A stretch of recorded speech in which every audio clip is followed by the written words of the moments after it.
Peradangan di tenggorokan biasa disebabkan oleh infeksi bakteri ataupun virus. Penyakit yang ditandai dengan gejala lebih berat ini kerap membuat penderitanya merasa tak nyaman. Gejala yang umumnya muncul ialah sulit menelan hingga munculnya demam. Untuk itu kita kenal yuk penyebab seseorang bisa terinfeksi penyakit radang tenggorokan. Udara. Jika lingkunganmu memiliki udara dengan sirkulasi yang tak baik, ternyata bisa memicu Anda terkena penyakit ini. Udara yang panas dan pengap nyatanya bisa membuat tenggorokan Anda terasa gatal. Untuk itu, hindari berada dalam ruangan yang tak baik ya pemirsa. Lalu ada alergi. Radang tenggorokan pada seseorang dapat disebabkan karena alergi pada debu, jamur, dan serbuk sari bunga.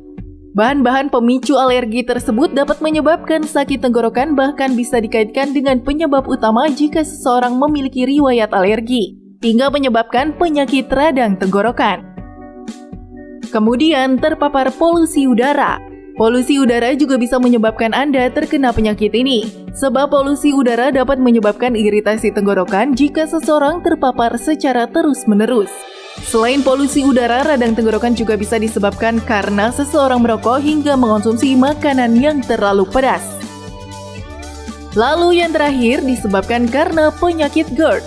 Penyakit ini ditandai dengan rasa nyeri pada ulu hati akibat naiknya asam lambung menuju esofagus.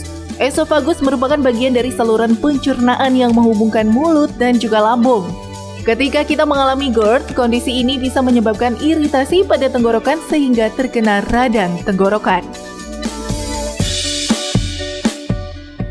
Berjumpa lagi dalam acara Hidup Sehat. Nah, yaitu dia tadi pemirsa mengenai penyebab-penyebab dari radang tenggorokan. Tapi jangan takut karena gejalanya bisa diatasi dengan bahan-bahan herbal yang tersedia di rumah. Ya, ini bahan-bahan alami ya. Mungkin ada di pekarangan loh. Mungkin Anda nggak perhatiin aja. Tadi kayak pohon belimbing ternyata bunganya bisa ya. Belimbing uluh ya, bisa dipakai juga. Oke dokter, ini tadi kita udah lihat. Ini udah 5 menit lebih ya. Dan ini memang hasilnya seperti ini nih. Warnanya berubah. Dan memang juga wanginya kerasa banget. Ini tadi yang bahannya tadi pakai cangkeh ya, lalu ini pakai kapulaga dan juga ada bunga lawang. Nah ini memang bisa dicampur tadi dengan madu sesaat sebelum diminum. Betul. Ya. Baik, tadi sudah tahu ya gimana cara masaknya. Berikutnya sekarang ini ada lagi nih, apa lagi dokter? Ya, yang berikutnya ini juga mudah sekali dan kita dapatkan di rumah juga. Biasanya ditanam juga nih di pekarangan dokter Vito. Namun ini tidak diminum, hanya digunakan sebagai gargle atau dikumur kumur di tenggorokan ya. Nah ini ada namanya daun serai. Daun siri. Nah ini pas banget nih, fakta mitosnya berhubungan nih ya. Jadi misalnya berkumur dengan daun siri dapat meredakan sakit tenggorokan saat radang. Ini fakta atau mitos? Fakta. Oke, jadi gimana nih caranya nih berkumurnya nih? Jadi kalau untuk kumur kita cukup ambil beberapa daun ya, kita cuci bersih sekitar 3 atau 4 lembar. Kemudian kita potong-potong seperti ini. Oh, ini ada dipotong-potong ya? Dari potong-potong. Sebentar ya. Ini adalah daun sirih yang udah dipotong-potong. Jadi begini ya. Tadi saya pikir daun bawang loh ini. Tadi daun sirih dipotong-potong jadi kayak gini. Ini harus rapi begini nggak sih? Dia dipotong-potong, pokoknya yang penting dia tujuannya ketika direbus dia zat aktifnya lebih mudah untuk keluar dan larut ya. Baik, oke. Jadi ini kita masukkan nggak seperti tadi itu kan dengan termos yang isinya air panas tuang di gelas. Kalau ini kita rebus ya berarti ya. Iya. Jadi ini kita nyalakan kompornya. Ya. Ini airnya secukupnya atau gimana?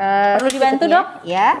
Oke, kita nyalakan dulu kompornya. Nah, sebenarnya dokter ada bedanya nggak sih kalau misalkan daun-daun ini dituang air panas sama direbus bareng-bareng? Sebenarnya bedanya itu adalah pelepasan zat aktifnya lebih dominan pada saat direbus. Oh gitu. Karena kan tadi kan mintanya kita untuk kumur ya, dokter Vito. Beda karena kalau kumur kan topikal dia biasanya kita pakai zat aktifnya lebih kuat. Jadi karena topikal ya. Nah, ini kita pakai daun sirih tadi yang sudah diiris-iris, kita rebus. Kira-kira kalau kita butuhnya 1 gelas air ya, kira-kira kalau mau butuh 1 gelas berarti 2 gelas sampai menjadi 1 gelas. Oh gitu. Jadi kalau misalkan mau bikin 1 gelas, kita bikinnya dengan 2 gelas air. Iya, 2 gelas air. Oh gitu. Ya, oke.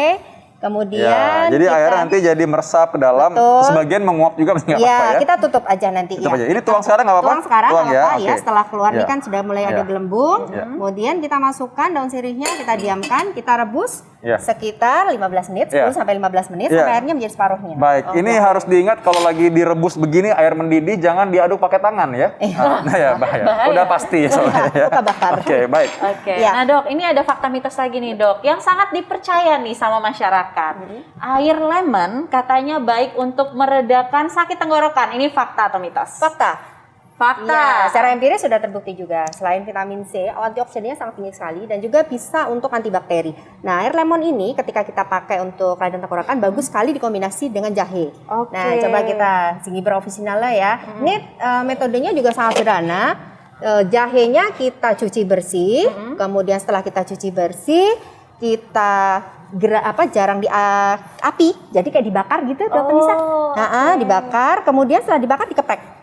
Setelah dikeprek, kemudian kita ambil, kita seduh dengan air panas. Jadi kita ambil, kalau biasanya ukuran untuk 1 gelas itu pakainya adalah yang ibu jari dari yang mau memakai. Jadi 1 ruas aja, kemudian kita keprek ya jahenya. 1 ibu jari dari yang pemakai. Berarti kalau ukuran saya segede ini berarti boleh ya dikurangi sedikit lah kalau 1 gelasnya agak gede ya. Oke. Baik, ini sebenarnya kalau misalkan nggak digeprek tapi dipotong aja boleh nggak? Sebenarnya lebih bagus digeprek setelah dibakar, Dokter Vito. Jadi dibakar terus digeprek ya? Iya, jadi kalau misalnya nanti dia digeprek itu kan dia lebih rata ya, hancurnya lebih rata. Kalau ini kan permukaannya saja. Nah, ini kita tambahkan air panas ya. 1 gelas. Kemudian kita diamkan dulu ya. Kita tutup sama seperti tadi, kita tutup. Kemudian setelah ditutup kira-kira 5 sampai 10 menit, dia kan sudah larut nih zat aktifnya. Kemudian baru kita tambahkan lemon. Air jadi lemon. Emang campuran jahe dan lemon ya, Dok ya. Ini campur lemonnya di sini ya. Pasti. Ini lemonnya taruh di atas. Asam-asam anget seger gitu ya.